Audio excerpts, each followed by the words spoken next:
Good morning, everyone. Welcome to Sip&Awe, where God puts you on awesome. I'm your host, Brandon Windsor, and welcome to a good time. A good time in your car and in your headphones, because Sip&Awe is all about having a good time. Speaking of a good time, I hope you have your cup of coffee ready to go. It is time for the Sippy McDippy. Here we go. Mugs in the air. 3, 2, 1. Thank the Lord for the day that He has made for you and me. 1, 2, 3. Man, I love Sip&Awe. I love doing this with you guys. And, man, I'm going to be honest. I wasn't drinking coffee. I'm drinking water because it is the afternoon right now as I film this. And today, okay, hold on. My brain stopped braining for a second. So when this comes out, this will be Friday, September 27th. And then I'm filming this Wednesday, September 25th, but there is a very special day in between, and that is September 26th, and that, my friend, is my birthday. Whoa! Oh, yes. Thank you, man. Wow. I didn't know I had a crowd in my room. Man. But it's my birthday, and this is something that I have discovered about my birthday. When I wake up, I am so excited to just kind of get after it. I'm really excited to, I look forward to the day. I look forward to seeing people. And I don't want to come off like that's a selfish thing. It's like I'm excited to see people just so that they can tell me happy birthday.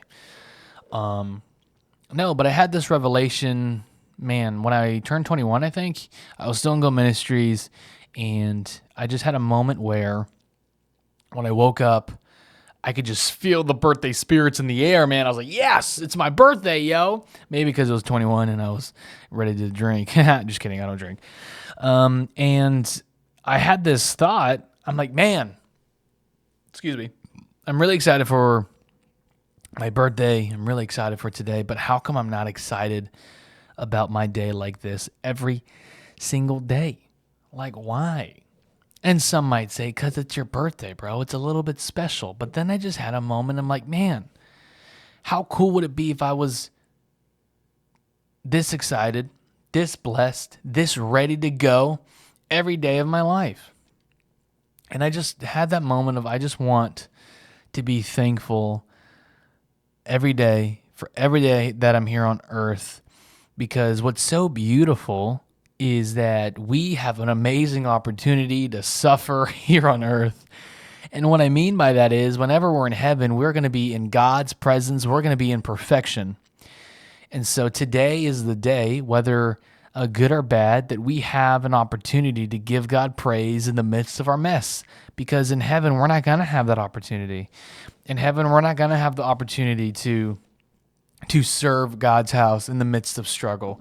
We're not going to be able to rebuke the devil and cast out demons and do all these things and share the gospel, because everyone in heaven is saved, and there's no demons in heaven, so there's no need to cast out demons in heaven. So being on earth is simply a blessing, and every day is a beautiful gift from God. The moment you wake up is a beautiful gift. And I was reading in Psalms, and it talked about the conscience, that God gives us a conscience. So the fact that we are aware, the fact that we are living and breathing is simply because God gives us life. He is life. He breathes our breath. He breathes His breath into our lungs. There you go. That was a mouthful. But guys, I really hope that blesses you, because today is the day. Yesterday is dead. Tomorrow is not promised. And today is the day, man. So what are you going to do today? How are you going to make today special? And maybe there's someone that you haven't contacted in a while that you could love, that you could reach out and reconcile with. And so make today different. Make today purposeful. I want to ask you something. This might seem dark. This might seem a little depressing, but just bear with me. I want to ask you, how would you live your life today? How would you live today if you knew that today was your last day on earth? How would you live it? Would you be purposeful in everything that you did? Would you treat people with all the love that you had? How would you treat today if today was your last day on earth? Man, that is deep. Because, man, I really don't know how I would treat it. I mean, I would be very purposeful, especially with my human connection. I would let people know that I love them. I would definitely have a cup of coffee. Praise Jesus. I would definitely get a hot meal of breakfast. I love breakfast any time of the day. Breakfast, lunch, and dinner, homie. And dessert. Pancakes with syrup, boy. But man, it's a very interesting thought. How would I treat today if I knew that today was my last day on earth? But I wanted to do something a little fun this morning. Since I just celebrated my birthday, I want to read about the history of birthdays. Yeah. So let's read this real quick. I just pulled this up, so I hope it's not weird. Here we go. It may be hard to believe, but celebrating birthdays hasn't been around forever. The origin of birthday parties come as a surprise to many people. Let's take a look at where they started and why many of the common elements of birthday celebrations came into use. The first mentions of birthday came in ancient Egypt, where large celebrations were put on for Pharaoh. Wow.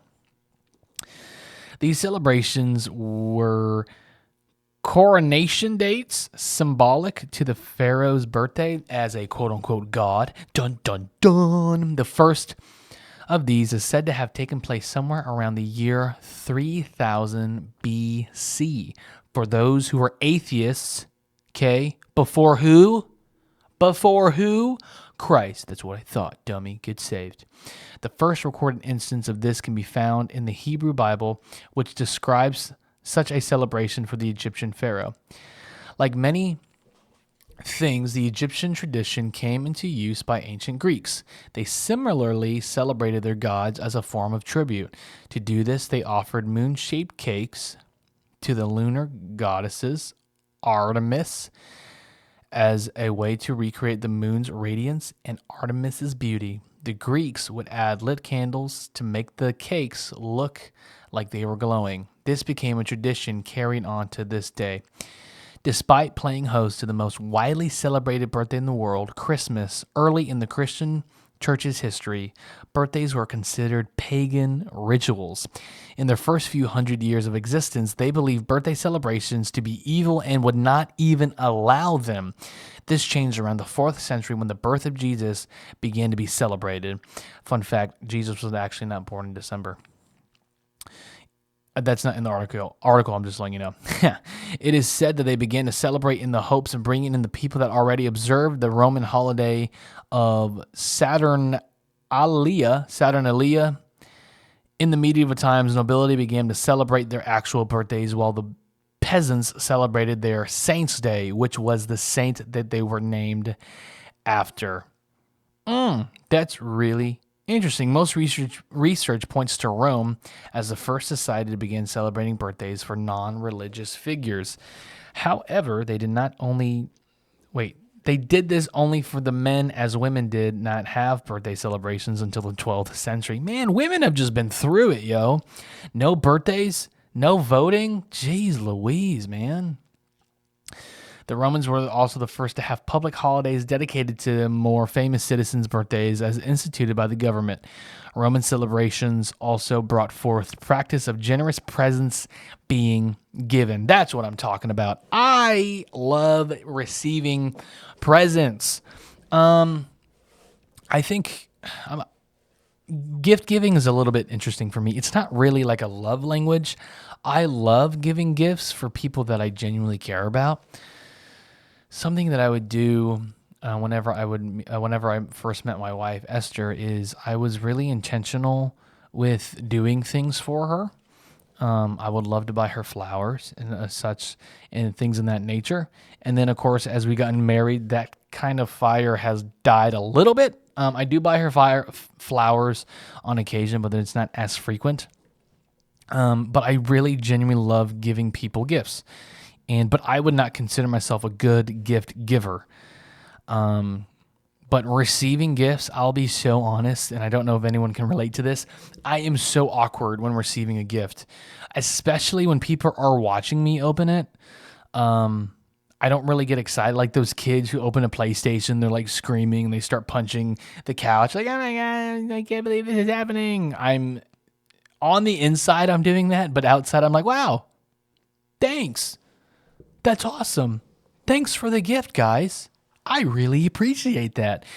And then I come off facetious. I come off like I really don't care, but I genuinely do. The fact that you got me a gift, thank you so much. The coolest gift I actually received last year for my birthday. It was actually in November. My birthday's in September. But Jeff Post, you guys have seen him before. If you guys haven't, you guys can stop right now and you can go back and listen to those episodes because they were so fun. It was my very first time having a guest on the podcast. Jeff Post came down. Him and his wife flew him down for my birthday for a weekend. It was so fun. But the fact that they thought about me was actually one of the very first times I genuinely got emotional when someone got me a gift. I don't know who I was talking to my boss about this. I am not a crier, really. I don't tend to get emotional. For example, like when people get really mad, they tend to cry. I'm not that way. I'm really emotional when it comes to the things of God. So if the Lord's moving in the room, I'm very quick to shed a tear because he's so beautiful. But for me to cry and actually get emotional about that was very new to me. I was like, wow, like I have emotion because it was my very first time crying from a gift that someone gave me. Someone who's a really good gift giver is my stepfather. He did a pretty well job during Christmas time, and so I was really thankful for that. But that is something that I don't really know that I'm very good at. Is gift giving. I think I did a pretty good job for my wife's birthday. A long time ago, she shared that she wanted a water paint set, so I bought her that, and I got her a bracelet making kit, and Hungry Hippos, because she played it with my little sister in New Jersey, and she absolutely loved it. And have we played it yet? No, but we have it. And it's a good time. And so it's really interesting knowing that I am only 24 years old. Knowing that I'm that young and I'm doing the things that I'm doing, especially in ministry. I heard a minister probably a little over a year ago talk about how she doesn't believe that young people should be in pastoral roles, essentially because they don't know what they're doing, and I highly, highly agree. And that's kind of funny because I am in the position where I get to lead our amazing young adults group, and the pastors refer me as a pastor. I'm not in a paid pastoral position. The young adults don't call me pastor. I never address myself as pastor, but on an occasion, I like to call myself the unofficial, official young adults pastor because the pastors address me in that nature. But it's so weird knowing that I'm in that role. One, because it's such a heavy weight. And you see that in James 3 when he says, those who teach the word are going to be held to a higher standard and be judged more strictly. Like knowing that I'm going to be judged more strictly, like that doesn't necessarily make me nervous, but I'm very intentional about what I teach. I can't teach anything crazy. I can't teach blasphemy. I can't teach anything that's not biblical because I'll be judged for it. And the gospel is already good enough, so why would I change it? Why would I change the good news when it's good enough? It's the best thing that I can offer to someone. It's like, hey, this is the good news of Jesus Christ, and I don't need to change that. I don't need to add to it. But it's funny because I said that pastor says that they don't believe that young people should be in a pastoral role, yet I am one. And something that the Lord really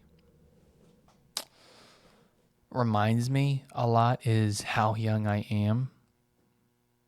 And what he means by that is that there's just so much grace for me because I'm so young. And man, that doesn't mean that I can essentially just kind of do what I want. And what I mean by that is like sloppy grace, meaning that, oh, I'm already saved, I'll be forgiven anyway, I'm just going to do whatever I want. No, so in ministry, I can probably make a decision that is not the best decision simply because of ignorance. I don't really know what I'm doing, and that's why I'm so passionate about having a mentor or a spiritual leader that I see often so that they can guide me in my decisions, that they can guide me in the things that I'm doing for the Lord. Because guys, at the end of the day, I really don't know what I'm doing. If you brought me into the room and my pastor, Pastor D-Rod, he knows so much more than I do simply because he's been in ministry longer and he has a degree in it. But I don't know much. And what's so beautiful is now that I know that as a 24-year-old now, I know that I need to be a lifelong learner. There is never going to be a time in my life where I quote unquote get it. I'm going to be a lifelong learner for the rest of my life because I have to be. And I think being a lifelong learner, I think just being a learner in general can, it has discouraged me in the past in the sense of if I'm approached with something that I don't know how to do, I tend to give up or I tend to get discouraged. For example, I have a really bad habit of just getting excited and doing things without really considering what I'm doing. Great example is, it had to be 6 months ago. I was gifted a motorcycle, and I was like, "Yeah, man, I'm gonna fix it up. It's gonna be great." And it's been sitting in the backyard since then, and I haven't touched it. Only because I knew that I had to change out the carburetor. I change it out, clean it out, and I don't know how to do that. And so I watched YouTube videos and I tried once and I just gave up. And there are going to be moments in my life where I'm going to be presented with a situation where I don't know what to do. And that's okay. That's life, man. And just figuring things out, it's going to be a long process. Me and my boss were talking and she asked me how the married life is. And I was just honest with her. Marriage is great, but this was my response. I said, we're figuring it out. And she loved that answer because I've never been a husband before. And so I'm figuring it out. I'm doing my best with what I know and with what I have to be the best husband that I can be. Are there many areas that I can grow in? Absolutely. In other areas that she can grow in? Absolutely. And so we are essentially just figuring it out. And we are growing together. And that's because I'm going to be a lifelong learner. And I am one. And something that the enemy would really mess with me is when I get to a certain point in my life, then I'll be great. For example, it's like once I'm in my 50s and I'm a good speaker, then I'll be a good preacher. Or once I have a kid, then I'll be a good individual or something. I don't know. But that's not true because today's the day that the Lord has made. I don't know if you heard that. My stomach just growled really loud. That was kind of nasty. I hope you didn't hear that. It was a little embarrassing. But today's the day that the Lord has made. Yesterday is dead. Tomorrow is not promised. So you can't tell yourself, whenever I get to that place, I'll be good. No, today, right now, in your situation, you are the best that you can be. And it's not that when you get to that place, then you'll be great. You are great right now. You don't need to get that promotion in order to feel great. Because there shouldn't be a dollar amount that reveals how great you are. There shouldn't be an amount of Bible scriptures that you remember that determines that you are an amazing man of God. Being an amazing man or woman of God takes obedience, and it takes time, man. It really takes time. It takes obeying the word every day, when your days are great, when your days are bad, when your days are ugly, or when your days are beautiful. It's really putting in the work. And today's the day for that to happen. Today's the day that you are the man of God or the woman of God that God has called you to be. I remember a pastor friend of mine really helped me out with this. I got prophesied over that I'll be a man of many words of wisdom, wise words. Essentially, that's what was spoken over me. And they shared with me, whenever you get prophesied, just be careful. And I was like, be careful of what? And he was talking to me about that a lot of people, what they'll do is when they get prophesied over, they tend to like search for that one thing. Perfect example is if someone gets prophesied that God's preparing a husband for them or a wife for them, that is like all they look for. So the next girl they meet, like, oh my gosh, this is my wife. And the Lord was like, no, dude, that's not your wife. And so it's just like, whenever I get prophesied over, I know that I take it, I receive it, and I just put it on the shelf, and I just follow the Lord.